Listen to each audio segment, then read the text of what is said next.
ಜೀವನ. ನಮಗೇನು ದೇವರು ಕೊಟ್ಟಾರಲ್ಲ, ಇದು ಯಾವುದ್ರ ಬಗ್ಗೆನೂ ನಮಗೆ ಸಮಾಧಾನ ಇಲ್ಲ. ನಮಗೇನು ಐತಲ್ಲ, ಅದು ಯಾವುದ್ರ ಬಗ್ಗೆನೂ ನಮಗೆ ತೃಪ್ತಿ ಇಲ್ಲ. ವಿಚಾರ ಮಾಡ್ರಿ, ನಮಗೆ ಅದೇ ಇಲ್ಲ, ನಮಗಿದು ಇಲ್ಲ, ನಮಗೆ ಹಂಗಿಲ್ಲ, ನಮಗೆ ಹಿಂಗಿಲ್ಲ, ಹಿಂಗೆಲ್ಲ ಮಾತಾಡ್ತೇವಲ್ಲ. ಚಲೋ 2 ಕಿವಿ ಕೊಟ್ಟಾನ, ಚಲೋ 2 ಕಣ್ಣು ಕೊಟ್ಟಾನ, ಚಂದ ರೂಪ ಕೊಟ್ಟಾನ, 2 ಕೈ ಕೊಟ್ಟಾನ, 2 ಕಾಲು ಕೊಟ್ಟಾನ, ಹೊಟ್ಟೆ ಹಸ್ತ್ರ ಊಟ ಮಾಡಕ್ಕೆ ಊಟನೂ ಇಟ್ಟಾನ, ಕರಗಿಸಕ್ಕೆ ಒಂದಿಷ್ಟು ಗುಳಿಗೆನೂ ಇಟ್ಟಾನ. ಇದು ಯಾವುದಕ್ಕೂ ಕೊರತೆ ಮಾಡಿಲ್ಲ. ಆದರೂ ನಾವು ಇಲ್ಲ ಅಂತ ನಾವು ಚಿಂತೆ ಮಾಡಕತ್ತೀವಿ. ನೆನಪಿರ್ಬೇಕು, ಕಣ್ಣಿದ್ದ ನಾವ ಇಲ್ಲ ಇಲ್ಲ ಇಲ್ಲ ಅಂತ ಚಿಂತೆ ಮಾಡ್ತೀವಿ. ಕಣ್ಣಿಲ್ಲದವ್ರು ಎಷ್ಟೋ ಜನ ಆರಾಮ ಜೀವನ ಮಾಡಕತ್ತಾರ. ನಮಗೇನೂ ಬೇಕಾಗಿಲ್ಲ, ನಾವು ಆರಾಮದೇವಿ ಅಂತೇಳಿ. ನಮಗೇನೂ ಬೇಕಾಗಿಲ್ಲ, ನಾವು ಆರಾಮದೇವಿ ಅಂಥೇಳಿ. ಬಾಗಲಕೋಟೆ ಹತ್ರ ಒಂದು ಪುರಾಣಕ್ಕೆ ಹೋಗಿದ್ದೆ. ಆ ಪುರಾಣದಲ್ಲಿ 1 ತಿಂಗಳುಗಳ ಕಾಲ, ಬಸವ ಪುರಾಣದ್ದು ಬೋಡನಾಯಕ ದಿನ್ನಿ ಅಂತ ಬರ್ತೈತೆ, ಆಲಮಟ್ಟಿ ಹತ್ರ 1 ತಿಂಗಳುಗಳ ಕಾಲ ಪುರಾಣ. ಆ ಪುರಾಣದೊಳಗೆ ಒಂದು ವಿಚಾರ ಗಮನಿಸಿದೆ ನಾನು.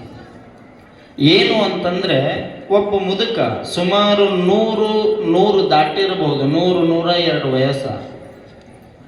ಆ ಮುದುಕ 3 ಮೊಮ್ಮಕ್ಕಳನ್ನ ಕೈ ಹಿಡಿದು ಕರ್ಕೊಂಡು ಬರ್ತಿದ್ದ, ಮುಂದೆ ಕುಂದಿರ್ತಿದ್ದ. 1 ದಿವಸ ಬಿಟ್ಟಿದ್ದಿಲ್ಲ. ಪುರಾಣ ಪ್ರಾರಂಭ ಆದಾಗಿಂದ ಮುಗಿಯೋವರೆಗೂ, 1 ತಿಂಗಳಾಗೋವರೆಗೂ 1 ದಿವಸ ಬಿಟ್ಟಿದ್ದಿಲ್ಲ. ದಿನ ಬರ್ತಿದ್ದ, ದಿನ ಮುಂದೆ ಕುಂದಿರ್ತಿದ್ದ, ಚಪ್ಪಾಳೆ ತಟ್ತಿದ್ದ, ಗೋಣ ಹಾಕ್ತಿದ್ದ. ಆ 3 ಮೊಮ್ಮಕ್ಕಳು ಮುಂದೆ ಕುಂದಿರ್ತಿದ್ದ, ನಕ್ಕಂಗ ಮಾಡ್ತಿದ್ದ, ಏನಾರ ಹೇಳಿದಾಗ ಅತ್ತಂಗನೂ ಮಾಡ್ತಿದ್ದ. ನನಗನ್ನಿಸ್ತು, 1 ದಿವಸನೂ ಬಿಡ್ಲಾರ್ದಂಗ ಈ ಮುದುಕ ಪುರಾಣ ಕೇಳ್ಯಾನಂದ್ರೆ ಭಾಳ ಚಲೋ. ವಯಸ್ಸಾದ ಮನುಷ್ಯ, ಎಷ್ಟು ಹಂಬಲ ಐತಪ್ಪ ಇವಂಗ, ಮಾತಾಡಿಸೇ ಬಿಡು ಅಂಥೇಳಿ ನಾಳೆಗೆ ಪುರಾಣ ಮಂಗ್ಲ ಐತಿ ಅಂದ್ರೆ ಇವತ್ತು ನಂಗೆ ಅವನ ಕರೆದೆ. ಜನ ಪ್ರಾರಂಭ ಆದಾಗಿಂದ ನೋಡಕತ್ತೀನಿ, ಪ್ರತಿ ದಿವಸ ಬಂದಿದೆ, ಚಲೋ ಪುರಾಣ ಕೇಳಿದೆ. ಯಾವಾಗ ಬೇಕು ಅವಾಗ ಚಪ್ಪಾಳೆ ತಟ್ಟಿದೆ, ಯಾವಾಗ ಬೇಕು ಅವಾಗ ನಕ್ಕಿ, ಯಾವಾಗ ಬೇಕು ಅವಾಗ ಅತ್ತಿ. ನಿನ್ನಷ್ಟು ಮನಸ್ಸು ಕೊಟ್ಟ ಪುರಾಣ ಕೇಳಿದವ್ರು ನಾನು ಒಟ್ಟ ನೋಡಿಲ್ಲ. ಹೇಳು, ನನ್ನ ಪುರಾಣದೊಳಗೆ ನಿನಗೇನು ತಿಳಿತು, ನೀ ಏನು ತಿಳ್ಕೊಂಡಿ ಅಂದೆ. ಅವ 2 ಕೈ ಮುಗಿದು ಹೇಳಿದ, ಯಪ್ಪ ನನಗೆ ಕಿವಿ ಕೇಳಂಗಿಲ್ಲ ಅಂದವ. ನಾನು ಕಿವಿ ಕೇಳಂಗಿಲ್ಲ ಅಂತಂದಾಗ, ಕಿವಿ ಕೇಳಂಗಿಲ್ಲ ನೀನು? ಇಲ್ಲ. ಮತ್ತೆ ನಾ ಪುರಾಣ ಹೇಳಿದ್ದು ಏನೂ ಕೇಳಿಲ್ಲ ಅಂದ. ಏನೂ ಕೇಳಿಲ್ಲ. ನನಗೆ ಎಷ್ಟು ಪ್ರೀತಿ ಬಂದಿತ್ತು ಅಷ್ಟ ಸಿಟ್ಟು ಬಂತ ಅವನ ಮೇಲೆ. ಅಲ್ಲೋ, ದಿನ ಬಂದು ಕುಂತ್ಕೊಂಡು ಚಪ್ಪಾಳೆ ತಟ್ಟಿದೆ, ನಕ್ಕಿ ಅತ್ತಿ, ಏನೂ ಕೇಳೇ ಇಲ್ಲ ಅಂತೀಯಲ್ಲೋ ಹುಚ್ಚಿ. ಮತ್ತೆ ಎದಕ್ಕರ ಬಂದಿನಿ? ಪುರಾಣಕ್ಕೆ ಬರೋ ಹರಕತ್ತಲ್ಲಿ ಏನಿತ್ತು ಅಂದೆ. ತಪ್ಪಪ್ಪ, ನಂದು ಕ್ಷಮಾ ಮಾಡಿಬಿಡು, ನಂದು ತಪ್ಪಾಗೈತೆ, ಕ್ಷಮ ಮಾಡಿಬಿಡು. ದುಡಿಯೋ ಕಾಲಕ್ಕೆ, ಗಳಿಸೋ ಕಾಲಕ್ಕೆ, ರೊಕ್ಕ ಮಾಡೋ ಕಾಲಕ್ಕೆ ಪುರಾಣ ಅನ್ಲಿಲ್ಲ, ಪುಣ್ಯಕಥೆ ಅನ್ಲಿಲ್ಲ, ಧರ್ಮ ಅನ್ಲಿಲ್ಲ, ದಾನ ಅನ್ಲಿಲ್ಲ, ದಾಸೋಹ ಅನ್ಲಿಲ್ಲ, ಒಟ್ಟ ದೇವ್ರ ಗುಡಿ ಸಮೀಪ ಹೋಗ್ಲಿಲ್ಲ. ಏನು ಮಾಡಲಿ, ನನ್ನ ಕರ್ಮ ಬರೇ ರೊಕ್ಕ ರೊಕ್ಕ ರೊಕ್ಕ ರೊಕ್ಕ ಅಂತ ನಾನು ಜೀವನ ಮಾಡಿಬಿಟ್ಟೆ. ಆದ್ರೆ ಈಗ ಗೊತ್ತಾಯ್ತು, ನಾನು ರೊಕ್ಕ ತಿಂದು ಬದುಕಕ್ಕಾಗಂಗಿಲ್ಲ, ಒಂದಿಷ್ಟು ಧರ್ಮದಿಂದ ಬದುಕಬೇಕು. ಧರ್ಮ ನನ್ನನ್ನು ಉಳಿಸ್ತೈತಿ. ಗಳಿಸಿದ ಯಾವ ರೊಕ್ಕನೂ ನನ್ನನ್ನು ಉಳಿಸೋದಿಲ್ಲ ಅಂತ ಗೊತ್ತಾಯ್ತಪ್ಪ. ನನ್ನ ಕಿವಿ ಅಂತೂ ಹೋಗ್ಯಾವ, ಕಣ್ಣೂ ಇನ್ನೂ ಸ್ವಲ್ಪ ದಿವಸಕ್ಕೆ ಹೊಕ್ಕಾವ, ಕಾಲೂ ಹೊಕ್ಕಾವ, ಪ್ರಾಣನೂ ಹೋಗಿ ಬಿಡ್ತೈತಿ. ನಾನು ಮಾಡಿರೋ ತಪ್ಪು ನನ್ನ ಮೊಮ್ಮಕ್ಕಳು ಮಾಡಬಾರ್ದು, ಅವರ ನೀನು ಪುರಾಣ ಕೇಳಿ ಅಂತ ಕರ್ಕೊಂಡು ಬಂದ ಅವುಗಳ ಸಂಬಂಧ ಕುಂತ್ಕೊಂಡಿದ್ನಿ ಅಂತಾನಲ್ಲ. ಆತ್ಮ ಸಾಕ್ಷಾತ್ಕಾರ, ಆತ್ಮ ಸಾಕ್ಷಾತ್ಕಾರ. ನಾವೆಲ್ಲ ಬರೇ ಚಿಂತೆಗಾಗಿನೇ ಹೋದ್ವೇ ಹೊರತಾಗಿ, ಬರೇ ಚಿಂತೆ ಮಾಡಕ್ಕೆ ನಾವು ಹೋದ್ವೇ ಹೊರತಾಗಿ ಚಿಂತನೆ ಮಾಡುವುದಕ್ಕೆ ನಾವು ಹೋಗಲೇ ಇಲ್ಲ. ಕಾರಣ ಏನು ಅಂತಂದ್ರೆ ದುರಾಸೆ. ದುರಾಸೆ. ಪ್ರಭುದೇವರು ಹೇಳಿದ್ರು, ಹೊನ್ನು ಮಾಯೆ ಎಂಬರು ಹೊನ್ನು ಮಾಯೆ ಎಲ್ಲ, ಹೆಣ್ಣು ಮಾಯೆ ಎಂಬರು ಹೆಣ್ಣು ಮಾಯೆ ಎಲ್ಲ, ಮಣ್ಣು ಮಾಯೆ ಎಂಬರು ಮಣ್ಣು ಮಾಯೆ ಎಲ್ಲ. ಹೆಣ್ಣೂ ಅಲ್ಲ, ಹೊನ್ನೂ ಅಲ್ಲ, ಮಣ್ಣೂ ಅಲ್ಲ, ಮನದ ಮುಂದಣ ಆಸೆಯೇ ಮಾಯ ಗುಹೇಶ್ವರ. ಎಲ್ಲರೂ ಹೇಳ್ತಾರೆ ಜಗಳ ಹತ್ತುದ ಮೂರಕ್ಕರಿ ಅಂತ. ಹೊನ್ನ, ಹೆಣ್ಣ, ಮಣ್ಣ, ಈ ಮೂರಕ್ಕನ ಹೊಡೆದಾಟ, ಬಡದಾಟ, ಗುದ್ದಾಟ, ಜಿಗದಾಟ ಎಲ್ಲವೂ ಇರುವುದ ಇದಕ್ಕರಿ ಅಂತಾರ. ಪ್ರಭುದೇವರು ಇವು ಕಲ್ಲ ಅಲ್ಲ ಅಂತಾರ. ಅಲ್ಲಮ್ಮ ಪ್ರಭುದೇವರು ಇವು ಕಲ್ಲ ಅಲ್ಲ ನಾವಂತೀವಿ. ಹೌದು, ಹೆಣ್ಣಿನಿಂದ ಸೋತ್ರ ಜಗಳ, ಮಣ್ಣಿನ ಹಿಂದೆ ಬೆನ್ನು ಹತ್ತಿದ್ರೆ ಜಗಳ, ಬಂಗಾರಕ್ಕೆ ನೀನು ಬೆನ್ನು ಹತ್ತಿದ್ರೆ ಜಗಳ. ಅವನ್ನೆಲ್ಲ ಅಲ್ಲೇ ಬಿಟ್ಟು ನಿನ್ನ ಪಾಡಿಗೆ ನೀ ಇದ್ದಿ ಅಂತಂದ್ರೆ ಯಾವ ಜಗಳನೂ ಇಲ್ಲೋ, ಎಲ್ಲ ನಿನ್ನ ಹುಡುಕೊಂಡು ಬರ್ತಾವ. ನೀನು ಹುಡುಕೊಂಡು ಹೋಗೋದಕ್ಕೂ ನಿನ್ನ ಅವು ಹುಡುಕೊಂಡು ಬರೋದಕ್ಕೂ ಬಹಳ ವ್ಯತ್ಯಾಸ ಐತಲ್ಲ, ಬಹಳ ವ್ಯತ್ಯಾಸ ಐತಲ್ಲ. ಗಂಡನ ಮನ್ಯಾಗ ಚಲೋ ಸಂಪತ್ತದ, ಗಂಡನ ಮನ್ಯಾಗ ಚಲೋ ನೋಡ್ಕೊಳ್ಳಕತ್ತಾರ, ಗಂಡನ ಮನೆಯವ್ರು ನಿನ್ನ ಬಹಳ ಪ್ರೀತಿ ಮಾಡಕತ್ತಾರ, ಆದ್ರೂ ಕೂಡ ಆಸ್ತಿ ಬೇಕು ಅಂತ ತವ್ರ ಮನೆಗೆ ಹೋಗಿ ಜಗಳಕ್ಕೆ ನಿಲ್ತಿರಲ್ಲ. ನಮಗ ಬಂದ್ರವ ಸುತ್ತರ ಕಡ, ನಮಗ ಬಂದ್ರವ. ನೋಡಿ, ನಮ್ಮ ಭಾರತೀಯ ಪರಂಪರೆ, ನಮ್ಮ ಸಂಸ್ಕಾರ, ನಮ್ಮ ನಾಡು, ನಮ್ಮ ನೆಲ, ನಮ್ಮ ಭೂಮಿ, ನಮ್ಮ ಜನ ನಮಗೆ ಇಂಥದ್ದೊಂದು ಪಾಠ ಕಲಿಸ್ಕೊಟ್ಟಾರಲ್ಲ. ಏನು ಕಲಿಸ್ಕೊಟ್ಟಾರ ಅಂದ್ರ, ನಿನ್ನ ಹತ್ರ ಒಂದ ರೊಟ್ಟಿ ಐತಿ ಅಂತಂದ್ರೆ ಅದನ್ನ ಕಣ್ಣು ಮುಚ್ಕೊಂಡು ತಿನ್ನಬೇಡ, ಕತ್ತಲದಾಗ ಕುಂತ್ಕೊಂಡು ತಿನ್ನಬೇಡ, ಮತ್ತೊಬ್ಬರಿಗೆ ಕಾಣದಂಗ ತಿನ್ನಬೇಡ. ಒಂದ ರೊಟ್ಟಿ ಇದ್ರೂ ಚಿಂತೆ ಇಲ್ಲ, ಕಣ್ಣಿಗೆ ಕಂಡವ್ರನ್ನ ಕರೆದು ಅವ್ರಿಗೊಂದು ತುತ್ತು ಕೊಟ್ಟು ತಿನ್ನುವಂತ ಕಲಿಸಾರ ಹೊರತಾಗಿ ಎಲ್ಲ ನಿನಗ ಬೇಕು ಅಂತ ಆಸೆ ಮಾಡಬೇಡ ಅಂತ ಹೇಳ್ಯಾರ ಅವರು. ಮತ್ತು ಮನ್ಯಾಗ 2 ಹೆಣ್ಮಕ್ಳು 2 ಗಂಡು ಮಕ್ಕಳು ಹುಟ್ಟ್ಯಾವಂದ್ರೆ ಹೆಣ್ಮಕ್ಳನ್ನ ಕೊಟ್ಟು ಮನ್ಯಾಗ ಬಿಟ್ಟು ಇದ್ದ ಗಂಡು ಮಕ್ಕಳಿಗೆ ಇಟ್ಟು ಆಸ್ತಿ ಮಾಡಿ ಅವುಗಳ ತಲೆ ಮೇಲೆ ಹಿಡಿಯೋದು ಎಷ್ಟರ ಮಟ್ಟಿಗೆ ಸರಿ? ಹೊನ್ನ ಹೆಣ್ಣ ಮಣ್ಣ ಈ 3 ಬಗ್ಗೆ ಮಾತಾಡಕತ್ತೇನ. ಜಗಳ ಹತ್ತಿದ್ದ ಯುವಕ ಅಂತ ಹೇಳಕತ್ತೇನ. ಹೇಳ್ತಾರಮ್ಮವರು, ಆಸೆ ಎಂಬ ತಳವಡದ ದೋಣಿಯಲ್ಲಿ ದೂರ ತೀರಯಾನ, ಯಾರ ಲೀಲೆಗೋ ಯಾರೋ ಏನು ಗುರಿ ಇರದೆ ಬಿಟ್ಟ ಬಾಣ, ಅಳುವ ಕಡಲಿ ನೋಡ್ತೇಲಿ ಬರುತ್ತಲಿದೆ ನಗೆಯ ಹಾಯ ದೋಣಿ, ಬಾಳ ಗಂಗೆಯ ಮಹಾಪೂರದೋಳು ಸಾವಿನೊಂದು ಏಣಿ, ನೆರೆತಿದೆ ಬೆರೆತಿದೆ ತೆರವ ತೆರವ ತೆರೆ ತೆರೆಗಳೋಳಿ ಎಲ್ಲಿ, ಜನನ ಮರಣಗಳ ಉಬ್ಬು ತಗ್ಗುಗಳ ಬದುಕಿನಾಟದಲ್ಲಿ, ಅಳುವ ಕಡಲಿ ನೋಡ್ತೇಲಿ ಬರುತ್ತಲಿದೆ ನಗೆಯ ಹಾಯ ದೋಣಿ, ಬಾಳ ಗಂಗೆಯ ಮಹಾಪೂರದೋಳು ಸಾವಿನೊಂದು ಏಣಿ. ಎಷ್ಟರ ಕಷ್ಟ ಇರುವಲ್ವಕ್ಕ, ಎಷ್ಟರ ನೋವಿರುವಲ್ವಕ್ಕ. ಆರಾಮದಿರೇನ್ರಿ ಅಂತ ಕೇಳಿದ್ರೆ ಏನಂತಾರೆ? ಆರಾಮದಿರೇನ್ರಿ ಅಂತ ಕೇಳಿದ್ರೆ ಏನಂತಾರ ಅವ್ರು? ಇಲ್ಲ ನನಗೆ ಜಡ್ ಐತಂತಾರ, ಇಲ್ಲ ನನಗೆ ಸಮಸ್ಯೆ ಐತಂತಾರೆ, ಇಲ್ಲ ನನಗೆ ಕಷ್ಟ ಐತೆ ಅಂತಾರ. ಏನು ಇಲ್ಲ, ಒಳಗೆ 1000 ನೋವಿರಲಿ ನಾ ಆರಾಮದಿನಿ ಅಂತನ ಅಂತಾರೆ, ನಾ ಆರಾಮದಿನಿ ಅಂತನ ಅಂತಾರೆ. ಈ ನಾಡಿನೊಳಗೆ ಒಬ್ಬ ಭಾಳ ದೊಡ್ಡ ಅಥ್ಲೀಟ್, ಭಾಳ ದೊಡ್ಡ ಅಥ್ಲೀಟ್ ಒಬ್ಬ ಹೋದ. ಅಥ್ಲೀಟ್ ಅಂದರೆ ಕ್ರೀಡಾಪಟು. ಭಾಳ ದೊಡ್ಡ ದೊಡ್ಡ ಪ್ರಶಸ್ತಿಗಳು ಬಂದಿದ್ವು ಅವಂಗ. ಭಾಳ ಸಣ್ಣ ವಯಸ್ಸಿನೊಳಗೆ ಇಂಟರ್ನ್ಯಾಷನಲ್ ಪ್ರಶಸ್ತಿಗಳನ್ನು ಪಡ್ಕೊಂಡಿದ್ದವ. ಎಷ್ಟರ ಮಟ್ಟಿಗೆ ಹೆಸರು ಮಾಡಿದ್ದ ಅಂದರೆ ಇಡೀ ಜಗತ್ತು ಅವನ ಕಡೆ ತಿರುಗಿ ನೋಡುವಷ್ಟರ ಮಟ್ಟಿಗೆ ಹೆಸರು ಮಾಡಿದ್ದ. ಭಾಳ ದೊಡ್ಡ ಮಟ್ಟಕ್ಕೆ ಅವ ಬೆಳೆದ ಮೇಲೆ ಇಡೀ ಜಗತ್ತು ಅವನನ್ನು ಮ್ಯಾಗ್ಝಿನ್ ಹೀರೋ ಅಂತ ಹೇಳಿ ತಾವು ತಮ್ಮ ಕೈಯೊಳಗೆ ಹಿಡ್ಕೊಂಡ ಮೇಲೆ ಒಂದು ಸರಿ ಅವಂಗ ದೊಡ್ಡ ರೋಗ ಬರುತ್ತೆ, ಕ್ಯಾನ್ಸರ್ ಅನ್ನುವಂಥದ್ದು. ಸಾಯೋ ಪರಿಸ್ಥಿತಿಯೊಳಗೆ ಬೆಡ್ ಮೇಲೆ ಮಲಗಿದ್ದ. 4 ಜನ ಪತ್ರಕರ್ತರು ಹೋಗಿ ಕೇಳಿದರು, ಸರ್ ನೀವು ದೊಡ್ಡ ಕ್ರೀಡಾಪಟು, ತುಂಬ ಫಿಟ್ ಆಗಿದ್ರಿ, ಇಡೀ ಇಂಟರ್ನ್ಯಾಷನಲ್ ಜಗತ್ತ ನಿಮ್ಮನ್ನು ಹೊಗಳುವಷ್ಟರ ಮಟ್ಟಿಗೆ ದೊಡ್ಡವರಾಗಿದ್ರಿ, ಈಗ ಏಕಾಏಕಿ ಕ್ಯಾನ್ಸರ್ ಬಂದು ಸಾಯಕತ್ತೀರಿ, ನಿಮಗೆ ದೇವ್ರ ಮೇಲೆ ಸಿಟ್ಟು ಬರಲಿಲ್ಲೇನು? ಹೆಸರು ಮಾಡೋದರ ಯಾಕ, ಮಾಡಿದ ಮೇಲೆ ಸಣ್ಣ ವಯಸ್ಸಿನಾಗ ಸಾಯುವುದರ ಯಾಕ, ನಿಮಗೆ ದೇವ್ರ ಮೇಲೆ ಸಿಟ್ಟು ಬರೋದಿಲ್ಲೇನು ಅಂದಾಗ ಮನುಷ್ಯ ಒಂದು ಮಾತು ಹೇಳ್ತಾನೆ, ಯಾಕೆ ಬರಬೇಕು ಅಂತ. ಯಾಕೆ ಬರಬೇಕು? ಈ ದೇಶದೊಳಗೆ 100 ಕೋಟಿ ಜನ ಅದಾರ. 1 ಕೋಟಿ 2 ಕೋಟಿ ಅಲ್ಲ, ಒಂದೊಂದು ದೇಶದಾಗ 10 ಕೋಟಿ ಜನಸಂಖ್ಯೆ ಐತಿ. 10 ಕೋಟಿ ಜನಸಂಖ್ಯೆಯಲ್ಲಿ ನನ್ನೊಬ್ಬವನ್ನ ಗೆಲ್ಲಿಸಿ ದೊಡ್ಡ ದೊಡ್ಡ ಬಂಗಾರದ ಪದಕ ನನ್ನ ಕೊಳ್ಳಾಗ ಹಾಕಿದಾಗ ಸಿಟ್ಟು ಬಂದಿಲ್ಲ, ಮತ್ತೆ ಈಗ ಜಡ್ಡು ಕೊಟ್ಟಾನಂದ್ರೆ ಯಾಕೆ ಸಿಟ್ಟು ಬರಬೇಕು? ಅದನ್ನು ಕೊಟ್ಟರು ತಗೋಬೇಕು, ಇದನ್ನು ಕೊಟ್ಟರು ತಗೋಬೇಕು. ಸುಖ ಬಂದರೂ ಹಾಗೆ ಇರಬೇಕು, ದುಃಖ ಬಂದ್ರೂ ಹಾಗೆ ಇರಬೇಕು. ಆದ್ರೆ ಸುಖ ದುಃಖಕ್ಕೆ ಕಾರಣ ಏನು ಅಂತ ತಿಳ್ಕೊಳ್ಬೇಕು ಅಷ್ಟೇ. ಸುಖ ದುಃಖಕ್ಕೆ ಕಾರಣ ಏನು ಅಂತ ತಿಳ್ಕೊಳ್ಬೇಕು ಅಷ್ಟೇ. ಭಗವದ್ಗೀತೆಯಲ್ಲಿ ಒಂದು ಮಾತು ಬರುತ್ತೆ, ಯೋಗಕ್ಷೇಮ ವಹಾಮ್ಯಹಂ ಅಂತ.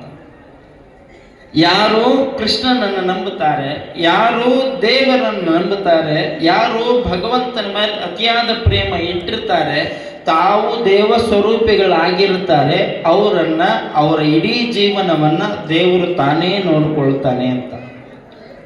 ದೇವರು ತಾನೇ ನೋಡ್ಕೊಳ್ತಾನೆ ಅಂತ. ನಾವೆಲ್ಲ ಪೂಜೆ ಮಾಡ್ತೀವಿ ಅಂತಂದ್ರೆ ಬರೀ ನಮಗೆ ಬೇಕಾದದ್ದನ್ನು ಕೇಳಕ್ ಮಾಡ್ತೀವಿ ನಾವು, ಸುಮ್ಮನಂತೂ ಯಾರೂ ಮಾಡಕತ್ತಿಲ್ಲ. ದೇವರ ಬಾಜು ಮನೆಯವರಿಗೆ ಚಲೋ ಆಗಲ್ಲ ಅಂತ ಒಬ್ಬರ ಪೂಜೆ ಮಾಡಿದವರದ್ರೆ ನೀವು, ನಮ್ಮ ಎದುರು ಮನೆಯವ್ರಿಗೆ ಚಲೋ ಆಗಲಿ ಅಂತ ಒಬ್ಬರ ಉದಿನ ಕಡ್ಡಿ ಬೆಳಗ್ದವ್ರಿದ್ರೆ ಹೋಗಪ್ಪ, ನಮ್ಮ ರೊಕ್ಕ ನಮ್ಮ ಮಾರ್ಕೆಟ್ಗೆ ಹೋಗಿ ಉದಿನ ಕಡ್ಡಿ ತರೋರು ನಾವು ಇನ್ನೊಬ್ಬರಿಗೆ ಚಲೋ ಆಗಲಿ ಅಂತ ಬೇಡ್ಕೋಬೇಕಂತ. ಇನ್ನೊಬ್ಬರಿಗೆ ಚಲೋ ಆಗಲಿ ಅಂತ ಬೇಡಕು. ಅಪ್ಪಿ ತಪ್ಪಿ ಬಾಜು ಮನೆಯವ್ರು ಏನಾರ ಸಣ್ಣ ಪುಟ್ಟ ವಿಚಾರಕ್ಕೆ ಜಗಳ ತೆಗೆದು ಅವ್ರ ನಳದ ನೀರು ನಿಮ್ಮ ಮನೆ ಮುಂದೆ ಹರಿ ಬಿಟ್ಟಿದ್ರೆ ಮುಗದ ಹೊತ್ತು ದೇವ್ರ ಮುಂದೆ ಹೋಗಿ ದೀಪ ಹಚ್ಚೋದ ಅವ್ರ ಮನೆ ಪೂರ ಮುಗ್ಲಾಗ್ಲಂತ. ಆಕಿ ಭಾಳ ಒದರ್ತಾಳ, ಆಕಿ ಬಾಯಿ ಬಂದಾಗಲಿ ಅಂತ ನಾವು ಉದಿನ ಕಡ್ಡಿ ಬೆಳಗ್ತೇವೆ ಹೊರತಾಗಿ ನಮ್ಮ ಮನೆಗೆ ಹೆಂಗಾರ ಇರಲಿ ಅವ್ರ ಮನೆ ಚಲೋ ಆಗಲಿ ಅಂತ ಯಾರು ಬೇಡ್ಕೊಂಡವ್ರಿಲ್ಲ. ನಿಮಗೆ ಗೊತ್ತಿರಲಿ, ಯಾವಾಗ ಈ ಜನ ತಮ್ಮ ತಮ್ಮ ಮನೆಗೆ, ತಮ್ಮ ತಮ್ಮ ಮಕ್ಕಳಿಗೆ, ತಮ್ಮ ತಮ್ಮ ಗಂಡರಿಗೆ, ತಮ್ಮ ತಮ್ಮ ಸಂಪತ್ತಿಗೆ ಬಡಿದಾಡಕತ್ತಿದ್ವು, ಅವಾಗ ದೇವ್ರ ವಿಚಾರ ಮಾಡಿದ. ಈ ಊರಾಗ ಊರಿಗೆ ಒಳ್ಳೇದಾಗ್ಲಿ ಅಂತ ಬೇಡ್ಕೊಳ್ಳೋರು ಯಾರೂ ಇಲ್ಲ. ಬರೀ ತಮಗ ಚಲೋ ಆಗಲಿ, ತಮ್ಮ ಮಕ್ಕಳಿಗೆ ಚಲೋ ಆಗಲಿ ಅಂತ ಬೇಡ್ಕೊಳ್ಳೋದವ. ಬರೀ ತಂಪಾಡಿಗೆ ತಾವ ಚಲೋ ಆಗಲಿ ಅಂದ್ರೆ ಊರು ಉದ್ಧಾರ ಮಾಡೋರು ಯಾರು? ಊರಿಗೆ ಚಲೋ ಆಗಲಿ ಅಂತ ಬೇಡ್ಕೊಳ್ಳಾಕ ಗುರು ಮರುಳಾರ ಅದ್ದ ಶಿವಾಚಾರ್ಯರಂತವ್ರನ್ನ ಕರ್ಕೊಂಡು ಬಂದು ಇಲ್ಲಿಗೆ ಬಿಟ್ಟ. ಅವ್ರು ಒಂದು ದಿವಸನೂ ಕೇಳಲಿಲ್ಲ ನನಗೆ ಚಲೋ ಆಗಲಿ ಅಂತ ಹೇಳಿ. ಅವರು ಒಂದು ದಿವಸನೂ ಕೇಳಲಿಲ್ಲ ನನಗೆ ಚಲೋ ಆಗಲಿ ಅಂತೇಳಿ. ಹಂಗೆ ನನಗೆ ಚಲೋ ಆಗಲಿ ಅಂದಿದ್ರೆ ಕಲಬುರಗಿ ಶರಣಬಸಪ್ಪಗೆ ಅವರು ದೀಕ್ಷೆನೂ ಕೊಡ್ತಿದ್ದಿಲ್ಲ, ಶರಣಪ್ಪ ಅನ್ನೋ ಹೆಸರು ಜಗತ್ತಿನೊಳಗೆ ಬೆಳಕು ಹಾಕಿದ್ದಿಲ್ಲ. ಇನ್ನೊಬ್ಬರಿಗೆ ಒಳ್ಳೇದಾಗಲಿ ಅನ್ನೋ ಭಾವ. ಅವತ್ತಿನ ಕಾಲಕ್ಕೆ ಹೌದು ಹೌದು ಹೌದನ್ನೋ ಸ್ವಾಮಿಗಳು ಕಡ್ಕೊಳ್ಳ ಮಡಿವಾಳಪ್ಪಗೆ ಲಿಂಗ ದೀಕ್ಷೆ ಕಟ್ಟಕ್ಕೆ ಒಲ್ಲೆ ಅಂದ್ರ. ಗುಡ್ಡದ ಮಹಂತನ ಹೆಸರಿನ ಮೇಲೆ 1000 ಪದಗಳು ಬಂದಾವ ಕಡ್ಕೋಳ ಮಡಿವಾಳಪ್ಪನವರು. ಅದ ಗುಡ್ಡದ ಮಹಂತ ಸ್ವಾಮಿಗಳ ಮಠದೊಳಗೆ ಲಿಂಗ ದೀಕ್ಷೆ ಸಿಗೋದಿಲ್ಲ. ಮಠದಾಗ ಸೇವಾ ಮಾಡ್ಕೊಂಡಿದ್ದ ಮಡಿವಾಳಪ್ಪ. ಅದ ಗುಡ್ಡದ ಮಠದೊಳಗ ಚಿನ್ಮಯಗಿರಿಯೊಳಗ ಆತಗೆ ಸಿಗೋದಿಲ್ಲ. ಚಿನ್ಮಯಗಿರಿಯೊಳಗಿನ ಗದ್ದಿಗೆಯೊಳಗಿನ ಮಹಂತ ಹೇಳ್ತಾನ, ನಿನಗೆ ಲಿಂಗ ದೀಕ್ಷೆ ಆಗಬೇಕಾಗಿತ್ತು ಅಂತಂದ್ರ ಯಾವ ಸ್ವಾಮಿಗಳ ಹತ್ರ ಹೋಗ್ಬೇಡ, ಅವ್ರು ಕೊಡಂಗಿಲ್ಲ. ಕಲಬುರಗಿ ಶರಣ ಬಸಪ್ಪನ ಹತ್ರ ಹೋಗು, ಮರುಳಾರಾಧ್ಯರ ಕಡೆ ನಿನಗೆ ಲಿಂಗ ದೀಕ್ಷೆ ಆಗತ್ತ ಅಂತ ಹೇಳಿ ವಿಚಾರ ಮಾಡ್ಬೇಕಲ್ಲ. ಲೋಕ ಕಲ್ಯಾಣಕ್ಕಾಗಿ ಬಂದವರು ದೊಡ್ಡವರು. ಎಲ್ಲರೂ ಧಿಕ್ಕಾರ ಮಾಡಿದವ್ರನ್ನ ಕೈ ಹಿಡಿದು ಎತ್ತಿಕೊಂಡವರು ದೊಡ್ಡವರು. ಎಲ್ಲರೂ ದೂರದಬ್ಬರಂತ ನಾವು ದೂರದಬ್ಬಿಟ್ರೆ ಅವ್ರಿಗೆ ನಮಗೆ ವ್ಯತ್ಯಾಸ ಏನದ? ದೇವ್ರು ಎಲ್ಲರನ್ನ ನೋಡ್ತಿರ್ತಾನೆ. ಯಾದವಾರ್ಯರು ಅಂತ ಒಬ್ರು ಆಗಿ ಹೋದ್ರು. ಇದೊಂದು ವಿಚಾರ ಹೇಳಿ ನಾನು ವಿಷಯಕ್ಕೆ ಬರ್ತೀನಿ. ಯಾದವಾರ್ಯರು ಅಂತ, ಯಾದವಾಚಾರ್ಯರು ಅಂತಲೂ ಕರೀತಾರೆ, ಯಾದವಾರ್ಯರು ಅಂತಾರೆ. ನಾವು ದೇವ್ರ ಬರೀ ಪೂಜೆ ಹಿಂಗೆ ನಮಸ್ಕಾರ ಮಾಡೋದು ಇಷ್ಟ ನೋಡ್ತೀವಿ. ದೇವರ ಮೇಲೆ ನಮ್ಮ ಭಾರ ಎಷ್ಟಿರಬೇಕು ಅನ್ನೋದಕ್ಕೆ ಯಾದವಾರ್ಯರು ಒಂದು ಉದಾಹರಣೆ ಆಗ್ತಾರೆ. ಅಣ್ಣ ಸ್ವಲ್ಪ ಜೋರು ಮಾತಾಡ್ರಿ, ನನಗೂ ಕೇಳ್ತೈತೆ. ಅವ್ರು ಅಂತಾರೆ, ಈತನ ಕಿವಿಯರ ಎಷ್ಟು ಶಾರ್ಪ್ ಇರ್ಬೇಕಂತಾರ. ಅವ್ರು ಯಾಕೆ ಅಷ್ಟು ಶಾರ್ಪ್ ಅದಾವ ಅಂದ್ರೆ ಕಿವಿಗೆ ನಾವೇನೂ ಚುಚ್ಕೊಂಡಿಲ್ಲ. ಅವು ತಾಲೂಕು ಜಿಲ್ಲಾ ಅಂತಾರ. ಬಿಡ್ರಿ ಅಣ್ಣ, ಇಷ್ಟು ಮಂದಿ ನಿಮ್ಮ ಸಂಬಂಧ ಕುಂತಾರ.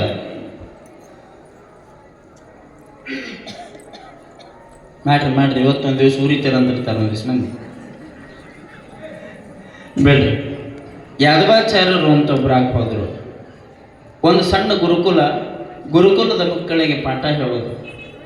ಒಬ್ಬರು ಬಿಟ್ಟು ₹1 ಅವರು ಪೇಮೆಂಟ್ ತಗೊಂತಿದ್ದಿಲ್ಲ, ಪಗಾರ ತಗೊಂತಿದ್ದಿಲ್ಲ. ಅವ್ರು ಗುರುಕಾಣಿಕೆ ಕೊಟ್ಟರು ತಗೊಂತಿದ್ದಿಲ್ಲ. ಪ್ರತಿ ದಿವಸ ಸ್ನಾನ ಮಾಡೋದು, ಪೂಜೆ ಮಾಡೋದು, ಹೋಗಿ ಮಕ್ಕಳಿಗೆ ಧರ್ಮ ಬೋಧನೆಯನ್ನು ಮಾಡೋದು, ಭಗವದ್ಗೀತೆಯನ್ನು ಹೇಳೋದು, ಆ ಮಕ್ಕಳನ್ನು ಉದ್ಧಾರ ಮಾಡೋದು.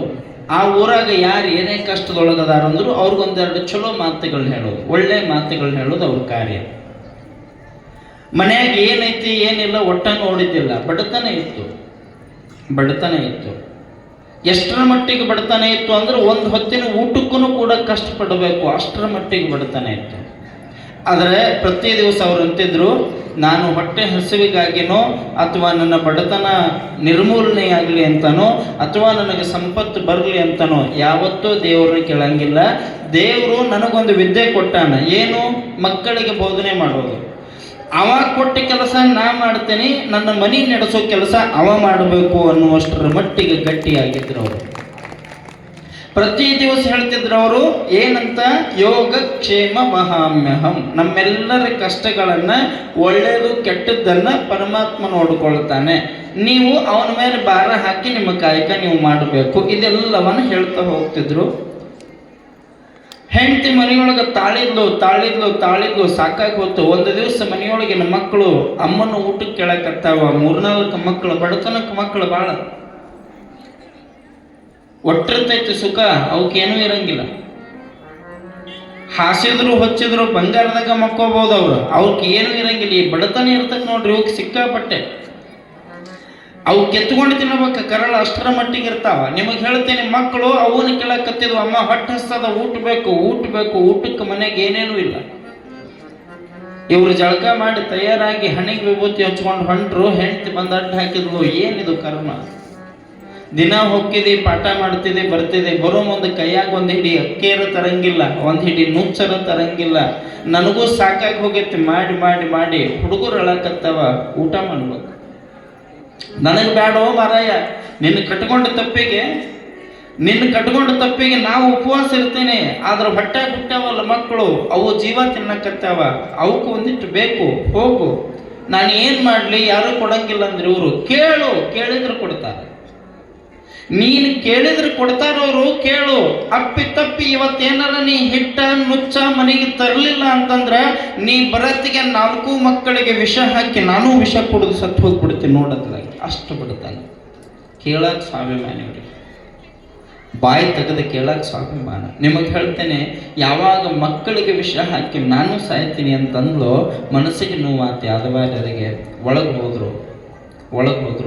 ಏನು ಮಾಡ್ಬೇಕಪ್ಪ ಅಂತ ನಿರ್ಧಾರ ಮಾಡಿ ಒಂದು ಅಂಗಡಿಗೆ ಹೋಗಿ ಏನಾರ ಇಸ್ಕೊಂಡು ಬಂದ್ರಾತು, ಜನ ಕೊಡ್ತಾರ ಬಿಡು ಅಂತ ಒಂದು ಅಂಗಡಿ ಮುಂದೆ ಬಂದರು ನೋಡ್ರಿ. ಅವ್ರು ಕಿರಾಣಿ ಅಂಗಡಿ ನಿಂತಿತ್ತು, ಅಂಗಡಿ ಒಳಗೆ ಶಟ್ರ್ ಇದ್ರು. ಅವ್ರ ಹತ್ರ ಹೋಗಿ ಹಿಂಗೆ ಕೈ ಮುಗಿಯೋದು ಅಷ್ಟ ತಡ ಶಟ್ರ್ ಅಂಗಡಿಗಿಂತ ಹೊರಗೆ ಬಂದರು.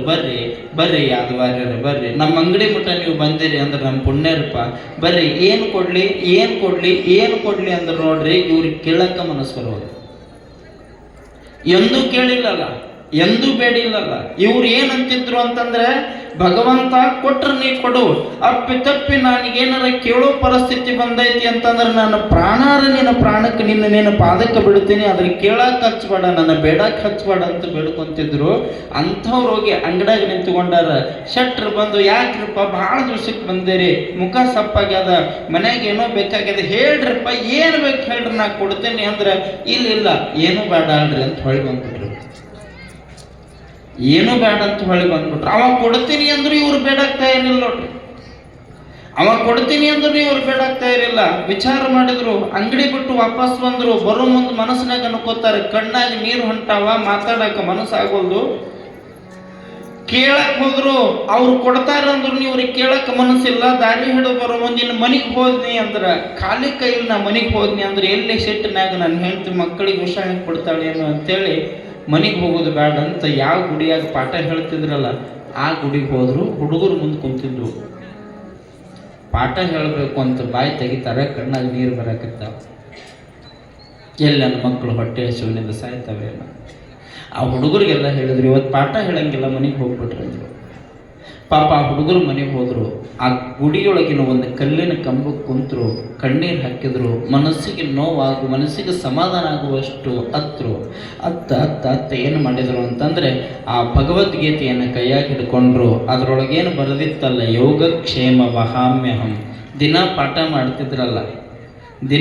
ಮಾಡ್ತಿದ್ರಲ್ಲ ಅದನ್ನು ನೋಡಿ ಇವತ್ತಿಗೆ ಸುಳ್ಳಾತು. ನನ್ನ ಮಕ್ಕಳು ಸಾಯೋ ಪರಿಸ್ಥಿತಿಗೆ ಬಂದರೂ ದೇವ್ರು ನನ್ನನ್ನು ನೋಡಲಿಲ್ಲ ಅಂದರೆ ಈ ಭಗವದ್ಗೀತೆಯೂ ಸುಳ್ಳು, ಭಗವದ್ಗೀತೆಯೊಳಗೆ ನಾ ಹೇಳೋ ಶ್ಲೋಕನೂ ಸುಳ್ಳು ಅಂಥೇಳಿ ಆ ಭಗವದ್ಗೀತೆಯ ಸಾಲು ಯೋಗಕ್ಷೇಮ ವಹಾಮ್ಯಹಂ ಅಂತ ಎಷ್ಟಿತ್ತಲ್ಲ ಅದ್ರ ಮೇಲೆ ಒಂದು ಗೀಟ್ ಎಳೆದ್ರು ನೋಡ್ರಿ.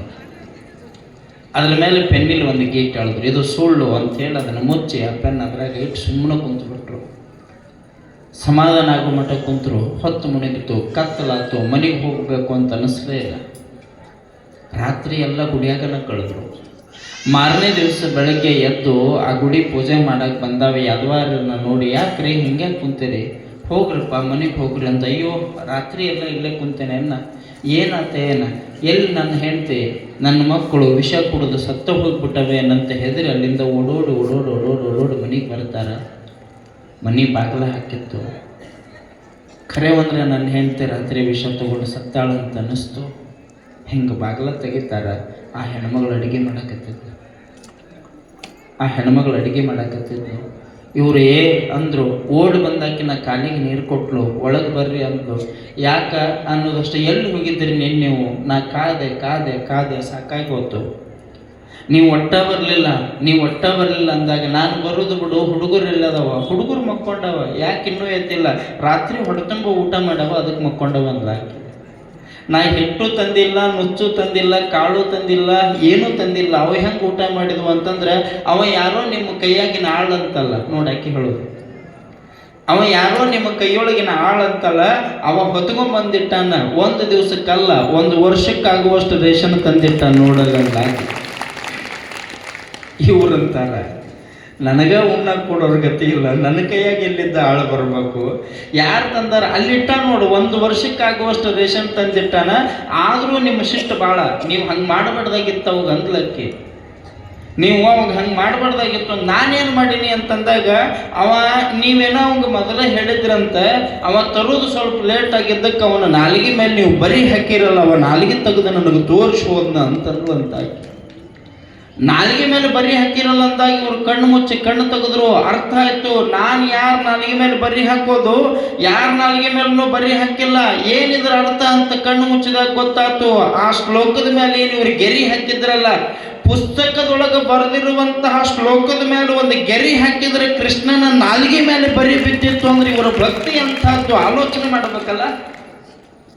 ಇವ್ರ ಭಕ್ತಿ ಅಂತಹದ್ದು ಅಂತ ಆಲೋಚನೆ ಮಾಡ್ಬೇಕಲ್ಲ. ನಾವು ದೇವಸ್ವರೂಪಿಯಾಗಿದ್ವಿ ಅಂದ್ರೆ, ನಮ್ಮ ಮನಸ್ಸಿನೊಳಗೆ ಕಲ್ಮಶ ಇಲ್ಲ ಅಂದ್ರೆ, ನಾವು ನಿಜವಾಗಿಯೂ ದೇವರ ಕಾರ್ಯಗಳನ್ನು ಮಾಡೋದು ಸತ್ಯ ಅಂತಂದ್ರೆ, ನಮ್ಮ ಮನೆಯ ಆಳಾಗಿ ನಾವು ನಂಬಿದ ಪರಮಾತ್ಮನೇ ಬರ್ತಾನ.